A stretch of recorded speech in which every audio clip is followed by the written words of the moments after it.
قاری صاحب ہمیں بے گناہ نظر آئے کہ ان کو سپورٹ کرنا چاہیے، معاشرے میں اس طرح کے جو الزامات ہیں ان کو ڈسکریج کرنا چاہیے اور ہمیں ان کی سپورٹ کرنی چاہیے. تو پھر ہم نے اس کا کیس کو پرسو کرنا سٹارٹ کیا.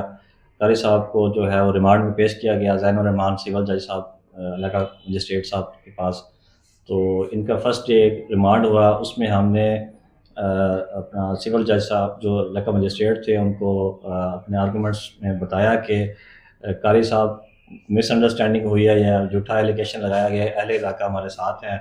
تو 8 10 15 لوگ جو ہے جن کے بچے قاری صاحب کے پاس آلریڈی پڑھ رہے ہیں تو وہ بھی ان کی سپورٹ میں کھڑے تھے. تو یہ معاشرے میں تو اس چیز کو بہت اچھا سمجھتا ہوں کہ اس طرح اگر عوام سپورٹ کرے گی تو اس طرح کی جو کلپریٹس ہیں وہ انشاءاللہ ان سے جان نجات مل جائے گی. باقی جو پروسیڈنگز ہیں وہ تنویر فیصل صاحب نے ساتھ کی ہیں، تو اس کے بارے میں مزید آپ کو گائیڈ جو ہے وہ بتائیں گے تنویر فیصل صاحب. جی تنویر صاحب، آپ نے اس کیس کو اسٹڈی کیا جب، تو اس سارے معاملات آپ کے سامنے آئے تو آپ نے کیا اس میں سے اخذ کیا کہ اصل وقوع کیا تھا؟ وہ وقوع ہمارے ناظرین کو ذرا بتائیے گا. دیکھیں جی، الزام لگانے میں چند لمحے لگتے ہیں اور صفائیاں دینے میں عمریں گزر جاتی ہیں. ہمارے معاشرے میں خاص طور پر جو قاری صاحبان ہیں بچوں کو لے کر ایک بہت سے غلط نظریات چل رہی ہیں، اس میں ٹھیک بھی ہوں گے. یہاں پر یہ ہے کہ اسی ریپوٹیشن کو لے کر ایک استاد کے اوپر ایک بہت گھنونا سا الزام لگا دیا گیا جس کی بیک سٹوری کچھ اور تھی. ایک علاقہ جو چاہتا تھا کہ ہمارے بچے جو ہیں وہ باجماعت نماز پڑھیں اور ایک اچھے مسلمان بنیں، اور جس طرح اسلام بھی اجازت دیتا ہے کہ 7 سال سے اوپر کے بچے جو ہیں اس کو آپ نماز پڑھائیں، اس کے لیے شاید آپ کو سختی بھی کرنی پڑے. تو قاری صاحب نے ہلکی سی سرزنش کی، لیکن اس کو ایک بچے کا والد اپنا ذاتی انا کا مسئلہ بنا گیا. پہلے قاری صاحب کے ساتھ اس نے زیادتی کی، مسجد کا تقدس پامال کیا، اور اس کے بعد آ کے انہوں نے تھانے میں ایک جھوٹی FIR کروا دی جس کے کرب کو اہل علاقہ نے بھی محسوس کیا. قاری صاحب پہ تو بیتی اہل علاقہ نے قاری صاحب کا بہت ساتھ دیا اور اس کیس کو ایک پرسنل کیس سمجھ کر اس کی پیروی کی. اور ہمارے پاس قاری صاحبان کے وارثان نہیں آئے، اہل علاقہ آئے تھے، اور انہوں نے تھانے کے اندر بھی اور اس کے بعد DPO صاحب کے پاس بھی جا کر قاری صاحب کے جو کردار ہے اس کی گواہی دی. ہم نے اس میں بہت سارے لوگوں نے جو ہے وہ بیان حلفی جمع کروایا. اس کے بعد DPO صاحب نے جب یہ بیان حلفی دیکھے تو SP انویسٹیگیشن کو انہوں نے مارک کر دیا. وہ علاقے میں آئے، مسجد کے اندر بیٹھ کے پھر انہوں نے پورے علاقے کو سنا، اور اس کے بعد انہوں نے اپنی انویسٹیگیشن میں قاری صاحب کو بے گناہ ثابت کیا. یہ بتائیے گا کہ جب جج صاحب نے تو بعد میں سنا اس سارے کیس کو، جب آپ پولیس کو ملے یا پولیس سے آپ نے تحقیقات کی، شروع کر دیں. تنویر فیصل صاحب یہ بتائیے گا کہ جب فرسٹ انفارمیشن رپورٹ یا ایک اپلیکیشن پولیس کے پاس آتی ہے تو قانون کیا کہتا ہے اور پولیس کے SOPs کیا کہتے ہیں کہ پہلے دونوں پارٹیوں کو سنا جائے یا فوراً FIR درج کر دی جائے؟ دیکھیں، اس میں یہ ہے کہ جیسے ہی فرسٹ انفارمیشن رپورٹ کا تو مطلب ہی یہ ہے کہ جو پہلی انفارمیشن رپورٹ ہے، عموماً جو اینٹی ریپ ایکٹ ہے اس کے اندر جیسے ہی اپلیکیشن آتی ہے تو پولیس جو ہے وہ اس کی فوراً FIR کر لیتی ہے. دونوں پارٹیوں کو سننے انویسٹیگیشن کے اندر سنتے ہیں. تو یہاں پر بھی ایسے ہی ہوا کہ جیسے ہی وہ اپنی جھوٹی اپلیکیشن لے کے گئے، پولیس نے فوراً اس میں FIR کر دی.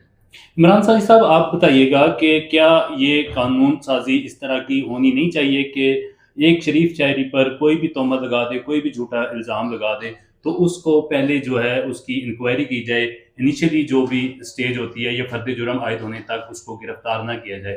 حالیہ کیس میں ہم نے دیکھا کہ جیسے ہی FIR درج ہوئی تو فوراً جو ہے وہ ایک شریف شہری کو حراست میں لے لیا گیا اور حوالات میں بند کر دیا گیا. بالکل شان شیخ صاحب، اس میں کافی سارے کام کی ضرورت ہے. میں نے پہلے نیشنل ٹیلی ویژن پہ بھی اس ایشو پہ آواز اٹھا چکا ہوں کہ جو فورن کنٹریز ہیں وہاں پہ جو لا کو فالو کیا جاتا ہے وہ سب سے پہلے انکوائری ہوتی ہے، انکوائری کے بعد اس کو FIR میں انوالو کیا جاتا ہے. لیکن پاکستان میں پریکٹس ڈفرینٹ قسم کی ہے. تو یہاں پر جو ہے وہ آپ FIR کی بات کرتے ہیں، یہاں پہ تو درخواست پہ بندہ اٹھا لیتے ہیں. تو یہاں پہ تو پریکٹس کچھ اور ہے. لیکن لا کے بائنڈنگ ہے. فرسٹ انفارمیشن رپورٹ جو ہے اس کا مطلب یہ ہے کہ آپ نے فوری بندے کی رپورٹ درج کرنی ہے اور بعد میں اس کی ایویڈنس لے کر اس کو گناہ گار یا بے گناہ ثابت کرنا ہے. تو اس میں میں یہ سمجھتا ہوں کہ اس میں امینڈمنٹ کی ضرورت ہے، اس پہلے انکوائری ہونی چاہیے، اور یوزلی کرتے بھی ہیں جو کچھ کیسز میں ایس ایچ اوز نے اپنے کنسرن جو تفتیشی افسران ہیں یا مدر ہیں ان کو منع کیا ہوتا ہے کہ پہلے ایف آئی آر سے پہلے انکوائری کر لی جائے، لیکن پریکٹس نہیں کی جاتی۔ یہ اس میں تبدیلی کی ضرورت ہے، اس کو امینڈ کرنا چاہیے۔ جی ناظرین، آپ نے سنا دونوں ماہر قانون کی باتیں بھی سنی، اور جن پر تہمت لگائی گئی ایک امام مسجد پر، ان کی بھی گفتگو، ان کا بھی کرب آپ نے سنا۔ آج کی ویڈیو میں ہم نے یہی اخذ کیا ہے کہ جو پاکستان کا قانون ہے یا پنجاب پولیس کے جو ایس او پیز ہیں اس کو تبدیلی کی ضرورت ہے۔ یہاں پر ملزم کو فرسٹ انفارمیشن رپورٹ پر ہی جو اس طرح گرفتار کر لیا جاتا ہے، اس طرح گرفتار نہیں کیا جانا چاہیے۔ جب تک ملزم پر فرد جرم عائد نہ ہو، اس کا جرم کچھ حد تک ثابت نہ ہو، اس کو گرفتار کیا جانا جو ہے وہ ایک نامناسب جو قانون سمجھا جانا چاہیے۔ تو اس طرح کے جو قوانین ہیں یہ ہنی ٹریپ میں بھی استعمال ہوتے ہیں، اور لوگوں کو الزام لگا کر گرفتار کر پیسے جو ہے وہ ہتھیانے کی کوشش کی جاتی ہے۔ تو معاشرے میں یہ ایک بڑا ناسور بنتا جا رہا ہے جس کو جو ہے وہ درست کرنے کی ضرورت ہے۔ آج تک کے لیے اتنا ہی، ملتے ہیں اگلی ویڈیو میں۔ اللہ حافظ۔